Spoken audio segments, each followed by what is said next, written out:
Chapter 18. She had to make up her mind what to do. She would leave Venice on the Saturday that he was leaving Rugby, in 6 days' time. This would bring her to London on the Monday following, and she would then see him. She wrote to him to the London address, asking him to send her a letter to Heartland's Hotel, and to call for her on the Monday evening at 7. Inside herself she was curiously and complicatedly angry, and all her responses were numb. She refused to confide even in Hilda, and Hilda, offended by her steady silence, had become rather intimate with a Dutchwoman. Connie hated these rather stifling intimacies between women, intimacy into which Hilda always entered ponderously. Sir Malcolm decided to travel with Connie, and Duncan could come on with Hilda. The old artist always did himself well. He took berths on the Orient Express. In spite of Connie's dislike of trains de luxe, the atmosphere of vulgar depravity there is aboard them nowadays. However, it would make the journey to Paris shorter. Sir Malcolm was always uneasy going back to his wife. It was habit carried over from the first wife. But there would be a house party for the grouse, and he wanted to be well ahead. Connie, sunburnt and handsome, sat in silence, forgetting all about the landscape. "A little dull for you, going back to Rugby," said her father, noticing her glumness. "I'm not sure I shall go back to Rugby," she said, with startling abruptness, looking into his eyes with her big blue eyes. His big blue eyes took on the frightened look of a man whose social conscience is not quite clear. "You mean you'll stay on in Paris a while?" "No. I mean never go back to Rugby." He was bothered by his own little problems, and sincerely hoped he was getting none of hers to shoulder. "How's that, all at once?" he asked. "I'm going to have a child." It was the first time she had uttered the words to any living soul, and it seemed to mark a cleavage in her life. "How do you know?" said her father. She smiled. "How should I know? But not Clifford's child, of course." "No. Another man's." She rather enjoyed tormenting him. "Do I know the man?" asked Sir Malcolm. "No. You've never seen him." There was a long pause. "And what are your plans?" "I don't know. That's the point. No patching it up with Clifford." "I suppose Clifford would take it," said Connie. "He told me, after last time you talked to him, he wouldn't mind if I had a child, so long as I went about it discreetly. Only sensible thing he could say, under the circumstances." "Then I suppose it'll be all right." "In what way?" said Connie, looking into her father's eyes. They were big blue eyes rather like her own, but with a certain uneasiness in them, a look sometimes of an uneasy little boy, sometimes a look of sullen selfishness, usually good-humoured and wary. "You can present Clifford with an heir to all the Chatterleys, and put another baronet in Rugby." Sir Malcolm's face smiled with a half-sensual smile. "But I don't think I want to," she said. "Why not?" "Feeling entangled with the other man." "Well, if you want the truth from me, my child, it's this. The world goes on. Rugby stands and will go on standing. The world is more or less a fixed thing and, externally, we have to adapt ourselves to it. Privately, in my private opinion, we can please ourselves. Emotions change. You may like one man this year and another next. But Rugby still stands. Stick by Rugby as far as Rugby sticks by you. Then please yourself. But you'll get very little out of making a break. You can make a break if you wish. You have an independent income, the only thing that never lets you down. But you won't get much out of it. Put a little baronet in Rugby. It's an amusing thing to do." And Sir Malcolm sat back and smiled again. Connie did not answer. "I hope you had a real man at last," he said to her after a while, sensually alert. "I did. That's the trouble. There aren't many of them about," she said. "No, by God," he mused. "There aren't. Well, my dear, to look at you, he was a lucky man. Surely he wouldn't make trouble for you?" "Oh no. He leaves me my own mistress entirely." "Quite. Quite. A genuine man would." Sir Malcolm was pleased. Connie was his favourite daughter, he had always liked the female in her. Not so much of her mother in her as in Hilda. And he had always disliked Clifford. So he was pleased, and very tender with his daughter, as if the unborn child were his child. He drove with her to Heartland's hotel, and saw her installed, then went round to his club. She had refused his company for the evening. She found a letter from Mellors. "I won't come round to your hotel, but I'll wait for you outside the Golden Cock in Adam Street at 7. There he stood, tall and slender, and so different, in a formal suit of thin dark cloth. He had a natural distinction, but he had not the cut-to-pattern look of her class. Yet, she saw at once, he could go anywhere. He had a native breeding which was really much nicer than the cut-to-pattern class thing. "Ah, there you are. How well you look." "Yes. But not you." She looked in his face anxiously. It was thin, and the cheekbones showed. But his eyes smiled at her, and she felt at home with him. There it was, suddenly, the tension of keeping up her appearances fell from her. Something flowed out of him physically, that made her feel inwardly at ease and happy, at home. With a woman's now alert instinct for happiness, she registered it at once. "I'm happy when he's there." Not all the sunshine of Venice had given her this inward expansion and warmth. "Was it horrid for you?" she asked as she sat opposite him at table. He was too thin, she saw it now. His hand lay as she knew it, with the curious loose forgottenness of a sleeping animal. She wanted so much to take it and kiss it. But she did not quite dare. "People are always horrid," he said. "And did you mind very much?" "I minded, as I always shall mind. And I knew I was a fool to mind." "Did you feel like a dog with a tin can tied to its tail?" "Clifford said you felt like that." He looked at her. It was cruel of her at that moment, for his pride had suffered bitterly. "I suppose I did," he said. She never knew the fierce bitterness with which he resented insult. There was a long pause. "And did you miss me?" she asked. "I was glad you were out of it." Again there was a pause. "But did people believe about you and me?" she asked. "No. I don't think so for a moment." "Did Clifford?" "I should say not. He put it off without thinking about it. But naturally it made him want to see the last of me. I'm going to have a child." The expression died utterly out of his face, out of his whole body. He looked at her with darkened eyes, whose look she could not understand at all, like some dark-flamed spirit looking at her. "Say you're glad," she pleaded, groping for his hand. And she saw a certain exultance spring up in him. But it was netted down by things she could not understand. "It's the future," he said. "But aren't you glad?" she persisted. "I have such a terrible mistrust of the future." "But you needn't be troubled by any responsibility. Clifford would have it as his own, he'd be glad." She saw him go pale, and recoil under this. He did not answer. "Shall I go back to Clifford and put a little baronet into rugby?" she asked. He looked at her, pale and very remote. The ugly little grin flickered on his face. "You wouldn't have to tell him who the father was." "Oh," she said, "he'd take it even then, if I wanted him to." He thought for a time. He said at last, to himself. "I suppose he would." There was silence. A big gulf was between them. "But you don't want me to go back to Clifford, do you?" she asked him. "What do you want yourself?" he replied. "I want to live with you," she said simply. In spite of himself, little flames ran over his belly as he heard her say it, and he dropped his head.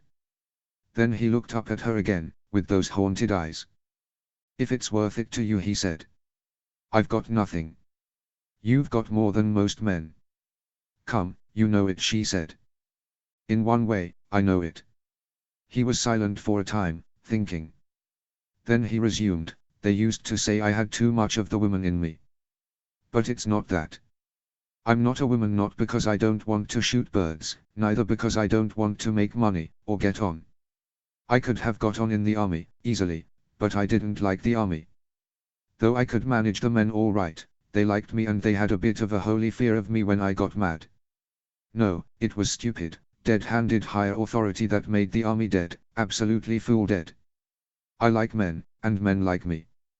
But I can't stand the twaddling bossy impudence of the people who run this world. That's why I can't get on. I hate the impudence of money, and I hate the impudence of class. So in the world as it is, what have I to offer a woman? But why offer anything? It's not a bargain. It's just that we love one another, she said. Nay, nay. It's more than that. Living is moving and moving on. My life won't go down the proper gutters, it just won't. So I'm a bit of a waste ticket by myself. And I've no business to take a woman into my life, unless my life does something and gets somewhere, inwardly at least, to keep us both fresh. A man must offer a woman some meaning in his life, if it's going to be an isolated life, and if she's a genuine woman. I can't be just your male concubine. Why not, she said. Why, because I can't. And you would soon hate it. As if you couldn't trust me, she said. The grin flickered on his face. The money is yours, the position is yours, the decisions will lie with you. I'm not just my lady's fucker, after all. What else are you? You may well ask. It no doubt is invisible. Yet I'm something to myself at least. I can see the point of my own existence, though I can quite understand nobody else is seeing it. And will your existence have less point, if you live with me? He paused a long time before replying. It might. She too stayed to think about it. And what is the point of your existence? I tell you, it's invisible. I don't believe in the world, not in money, nor in advancement, nor in the future of our civilization. If there's got to be a future for humanity, there'll have to be a very big change from what now is. And what will the real future have to be like? God knows. I can feel something inside me, all mixed up with a lot of rage. But what it really amounts to, I don't know. Shall I tell you, she said, looking into his face. Shall I tell you what you have that other men don't have, and that will make the future? Shall I tell you? Tell me then, he replied. It's the courage of your own tenderness, that's what it is, like when you put your hand on my tail and say I've got a pretty tail. The grin came flickering on his face. That, he said. Then he sat thinking. He said. You're right. It's that really. It's that all the way through. I knew it with the men. I had to be in touch with them, physically, and not go back on it. I had to be bodily aware of them and a bit tender to them, even if I put them through hell. It's a question of awareness, as Buddha said. But even he fought shy of the bodily awareness, and that natural physical tenderness, which is the best, even between men, in a proper manly way. Makes them really manly, not so monkeyish. It's tenderness, really, it's cunt awareness. Sex is really only touch, the closest of all touch. And it's touch we're afraid of. We're only half conscious, and half alive. We've got to come alive and aware. Especially the English have got to get into touch with one another, a bit delicate and a bit tender. It's our crying need. She looked at him. Then why are you afraid of me, she said. He looked at her a long time before he answered. It's the money, really, and the position. It's the world in you. But isn't there tenderness in me, she said wistfully. He looked down at her, with darkened, abstract eyes. It comes and goes, like in me. But can't you trust it between you and me, she asked, gazing anxiously at him. She saw his face all softening down, losing its armor. Maybe, he said. They were both silent. I want you to hold me in your arms, she said. I want you to tell me you are glad we are having a child. She looked so lovely and warm and wistful, his bowels stirred towards her. I suppose we can go to my room, he said. Though it's scandalous again. But she saw the forgetfulness of the world coming over him again, his face taking the soft, pure look of tender passion. They walked by the remoter streets to Coburg Square, where he had a room at the top of the house, an attic room where he cooked for himself on a gas ring. It was small, but decent and tidy. She took off her things, and made him do the same. She was lovely in the soft first flush of her pregnancy. I ought to leave you alone, he said. No, she said. Love me. Love me, and say you'll keep me. Say you'll keep me. Say you'll never let me go, to the world nor to anybody. She crept close against him, clinging fast to his thin, strong naked body, the only home she had ever known. "Then I'll keep thee," he said. "If Tha wants it, then I'll keep thee." He held her round and fast. "And say you're glad about the child," she repeated. "Kiss it. Kiss my womb and say you're glad it's there." But that was more difficult for him. "I've a dread of putting children ith world," he said. "I've such a dread oth future for 'em. But you've put it into me. Be tender to it, and that will be its future already. Kiss it." He quivered, because it was true. Be tender to it, and that will be its future. At that moment he felt a sheer love for the woman. He kissed her belly and her mound of Venus, to kiss close to the womb and the fetus within the womb. "Oh, you love me. You love me," she said, in a little cry like one of her blind, inarticulate love cries. And he went into her softly, feeling the stream of tenderness flowing in release from his bowels to hers, the bowels of compassion kindled between them. And he realized as he went into her that this was the thing he had to do, to come into tender touch, without losing his pride or his dignity or his integrity as a man. After all, if she had money and means, and he had none, he should be too proud and honorable to hold back his tenderness from her on that account. "I stand for the touch of bodily awareness between human beings," he said to himself, "and the touch of tenderness. And she is my mate. And it is a battle against the money, and the machine, and the insentient ideal monkeyishness of the world. And she will stand behind me there. Thank God I've got a woman. Thank God I've got a woman who is with me, and tender and aware of me. Thank God she's not a bully, nor a fool. Thank God she's a tender, aware woman." And as his seed sprang in her, his soul sprang towards her too, in the creative act that is far more than procreative. She was quite determined now that there should be no parting between him and her. But the ways and means were still to settle. "Did you hate Bertha Coots?" she asked him. "Don't talk to me about her." "Yes. You must let me. Because once you liked her. And once you were as intimate with her as you are with me. So you have to tell me. Isn't it rather terrible, when you've been intimate with her, to hate her so?" "Why is it?" "I don't know. She sort of kept her will ready against me, always, always, her ghastly female will, her freedom. A woman's ghastly freedom that ends in the most beastly bullying. Oh, she always kept her freedom against me, like vitriol in my face. But she's not free of you even now. Does she still love you?" "No, no. If she's not free of me, it's because she's got that mad rage, she must try to bully me." "But she must have loved you." "No. Well, in specs she did. She was drawn to me. And I think even that she hated. She loved me in moments. But she always took it back, and started bullying. Her deepest desire was to bully me, and there was no altering her. Her will was wrong, from the first.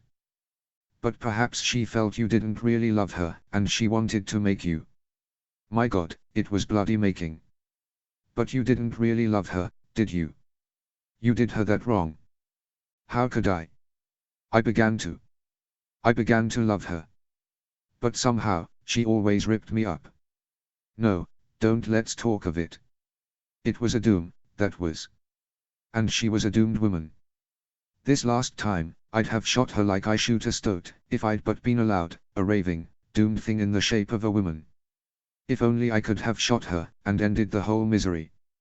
It ought to be allowed. When a woman gets absolutely possessed by her own will set against everything, then it's fearful, and she should be shot at last. And shouldn't men be shot at last, if they get possessed by their own will? The same. But I must get free of her, or she'll be at me again. I wanted to tell you. I must get a divorce if I possibly can. So we must be careful. We mustn't really be seen together, you and I. I never could stand it if she came down on me and you." Connie pondered this. "Then we can't be together," she said. "Not for 6 months or so. But I think my divorce will go through in September, then till March. But the baby will probably be born at the end of February," she said. He was silent. "I could wish the Cliffords and Berthas all dead," he said.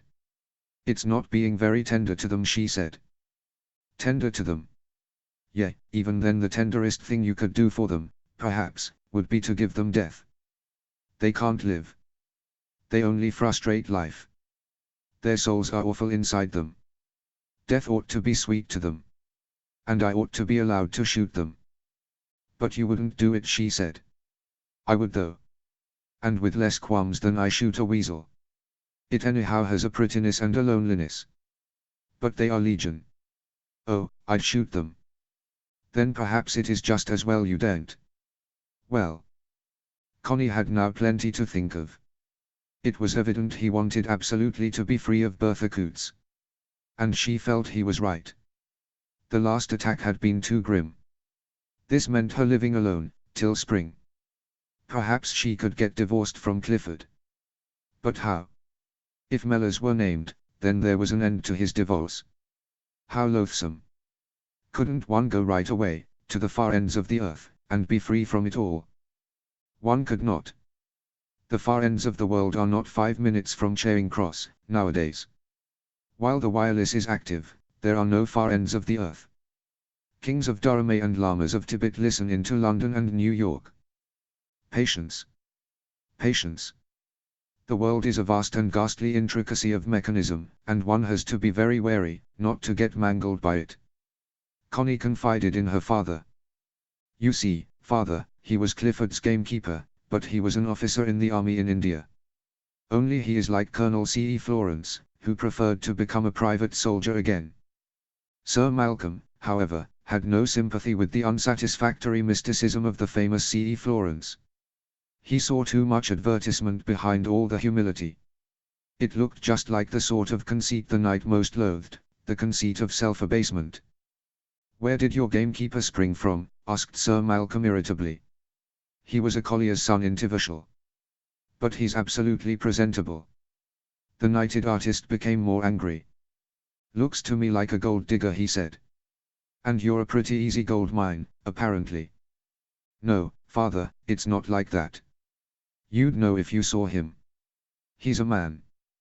Clifford always detested him for not being humble. Apparently he had a good instinct, for once. What Sir Malcolm could not bear was the scandal of his daughter's having an intrigue with a gamekeeper. He did not mind the intrigue, he minded the scandal. I care nothing about the fellow. He's evidently been able to get round you all right. But, by God, think of all the talk. Think of your stepmother, how she'll take it. I know, said Connie. Talk is beastly, especially if you live in society. And he wants so much to get his own divorce. I thought we might perhaps say it was another man's child, and not mention Mellors' name at all. Another man's? What other man's? Perhaps Duncan Forbes. He has been our friend all his life. And he's a fairly well-known artist. And he's fond of me. Well, I'm damned. Poor Duncan. And what's he going to get out of it? I don't know. But he might rather like it, even. He might he? Well, he's a funny man if he does. Why, you've never even had an affair with him, have you? No. But he doesn't really want it.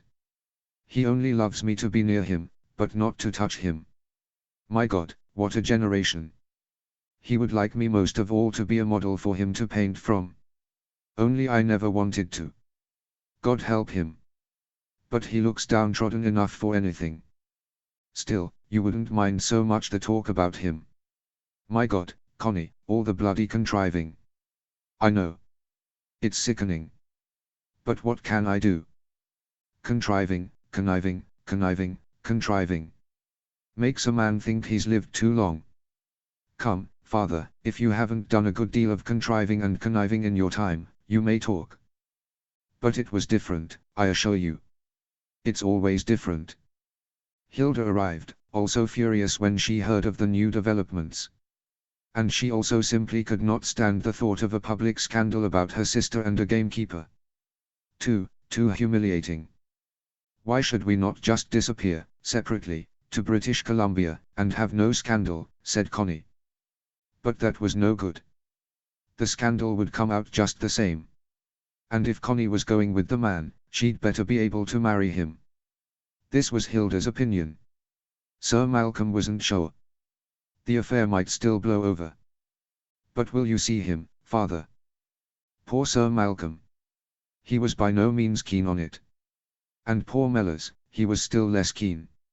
Yet the meeting took place, a lunch in a private room at the club, the two men alone, looking one another up and down.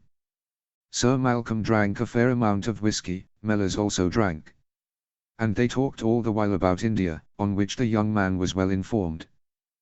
This lasted during the meal. Only when coffee was served, and the waiter had gone, Sir Malcolm lit a cigar and said, heartily, "Well, young man, and what about my daughter?" The grin flickered on Mellors' face. "Well, sir, and what about her? You've got a baby in her all right." "I have that honor," grinned Mellors. "Honor, by God." Sir Malcolm gave a little squirting laugh, and became Scotch and lewd. "Honor. How was the going, eh?" "Good, my boy, what?" "Good. I'll bet it was." "Ha ha. My daughter, chip of the old block, what? I never went back on a good bit of fucking, myself. Though her mother, oh, holy saints." He rolled his eyes to heaven. "But you warmed her up, oh, you warmed her up, I can see that. Ha ha. My blood in her. You set fire to her haystack all right. Ha ha ha. I was jolly glad of it, I can tell you.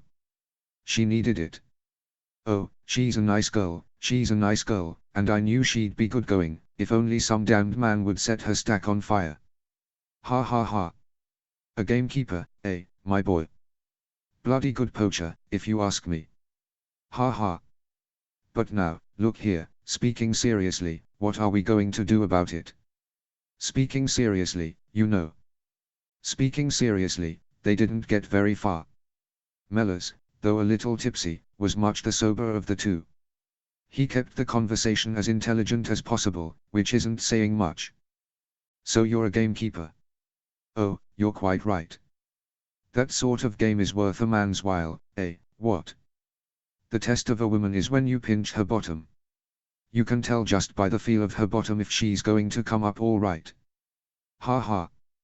I envy you, my boy. How old are you?" 39. The knight lifted his eyebrows. "As much as that?" "Well, you've another good 20 years, by the look of you. Oh, gamekeeper or not, you're a good cock.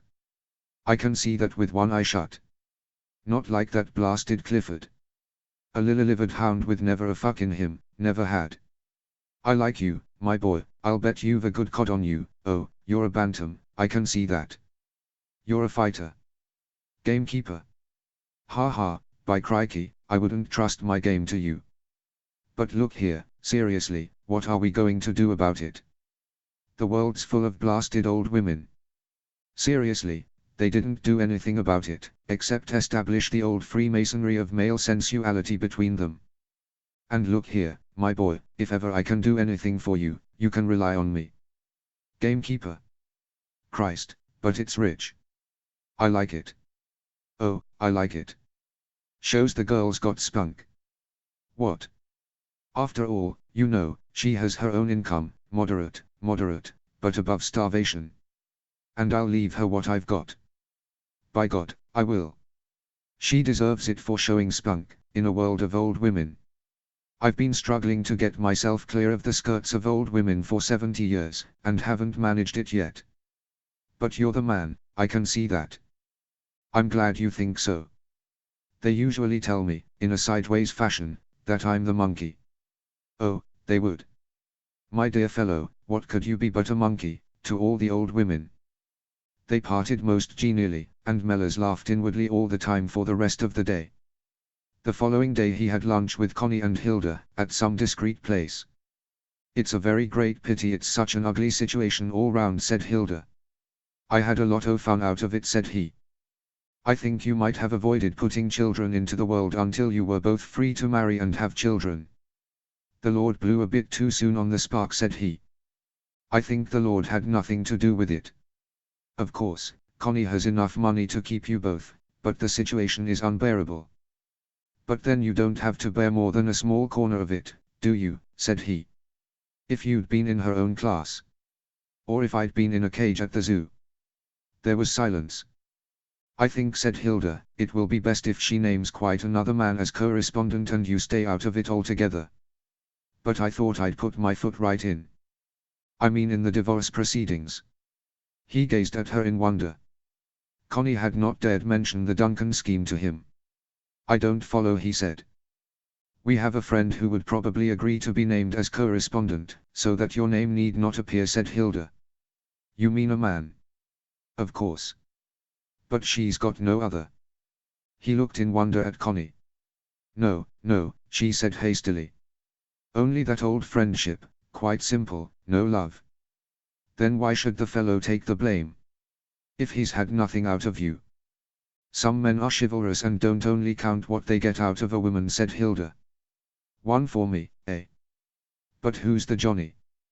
A friend whom we've known since we were children in Scotland, an artist. Duncan Forbes, he said at once, for Connie had talked to him. And how would you shift the blame onto him? They could stay together in some hotel, or she could even stay in his apartment. Seems to me like a lot of fuss for nothing, he said. What else do you suggest, said Hilda. If your name appears, you will get no divorce from your wife, who is apparently quite an impossible person to be mixed up with. All that, he said grimly. There was a long silence. We could go right away, he said. There is no right away for Connie, said Hilda. Clifford is too well known. Again the silence of pure frustration. The world is what it is. If you want to live together without being persecuted, you will have to marry. To marry, you both have to be divorced. So how are you both going about it? He was silent for a long time. How are you going about it for us, he said. We will see if Duncan will consent to figure as correspondent, then we must get Clifford to divorce Connie, and you must go on with your divorce, and you must both keep apart till you are free. Sounds like a lunatic asylum. Possibly. And the world would look on you as lunatics, or worse. What is worse? Criminals, I suppose. Hope I can plunge in the dagger a few more times yet, he said, grinning. Then he was silent, and angry. Well, he said at last. I agree to anything. The world is a raving idiot, and no man can kill it, though I'll do my best. But you're right. We must rescue ourselves as best we can. He looked in humiliation, anger, weariness and misery at Connie. Ma lass, he said. The world's going to put salt on thy tail. Not if we don't let it, she said. She minded this conniving against the world less than he did. Duncan, when approached, also insisted on seeing the delinquent gamekeeper, so there was a dinner, this time in his flat, the four of them. Duncan was a rather short, broad, dark-skinned, taciturn hamlet of a fellow with straight black hair and a weird Celtic conceit of himself. His art was all tubes and valves and spirals and strange colors, ultra-modern, yet with a certain power, even a certain purity of form and tone, only Mellors thought it cruel and repellent. He did not venture to say so, for Duncan was almost insane on the point of his art. It was a personal cult, a personal religion with him.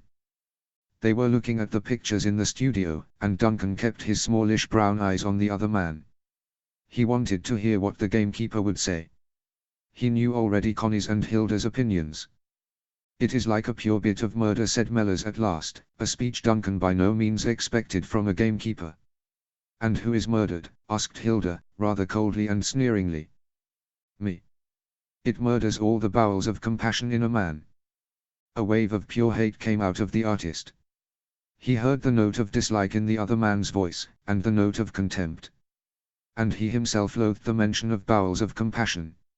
Sickly sentiment. Mellors stood rather tall and thin, worn-looking, gazing with flickering detachment that was something like the dancing of a moth on the wing, at the pictures. Perhaps stupidity is murdered, sentimental stupidity, sneered the artist. Do you think so?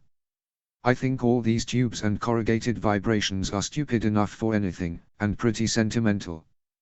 They show a lot of self-pity and an awful lot of nervous self-opinion, seems to me. In another wave of hate the artist's face looked yellow.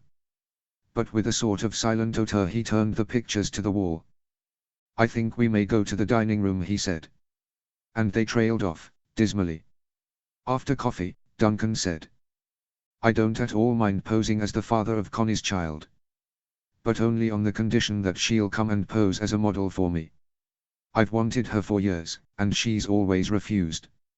He uttered it with the dark finality of an inquisitor announcing an auto the FE. Ah, said Mellors. You only do it on condition, then. Quite. I only do it on that condition. The artist tried to put the utmost contempt of the other person into his speech. He put a little too much. Better have me as a model at the same time, said Mellors. Better do us in a group, Vulcan and Venus under the net of art. I used to be a blacksmith, before I was a gamekeeper. Thank you, said the artist. I don't think Vulcan has a figure that interests me. Not even if it was tubified and titivated up. There was no answer. The artist was too haughty for further words. It was a dismal party, in which the artist henceforth steadily ignored the presence of the other man, and talked only briefly, as if the words were wrung out of the depths of his gloomy portentousness, to the women. You didn't like him, but he's better than that, really. He's really kind, Connie explained as they left. He's a little black pup with a corrugated distemper, said Mellors. No, he wasn't nice today. And will you go and be a model to him? Oh, I don't really mind anymore. He won't touch me. And I don't mind anything, if it paves the way to a life together for you and me. But he'll only shit on you on canvas. I don't care. He'll only be painting his own feelings for me, and I don't mind if he does that. I wouldn't have him touch me, not for anything. But if he thinks he can do anything with his owlish arty staring, let him stare. He can make as many empty tubes and corrugations out of me as he likes. It's his funeral. He hated you for what you said, that his tubified art is sentimental and self-important. But of course it's true.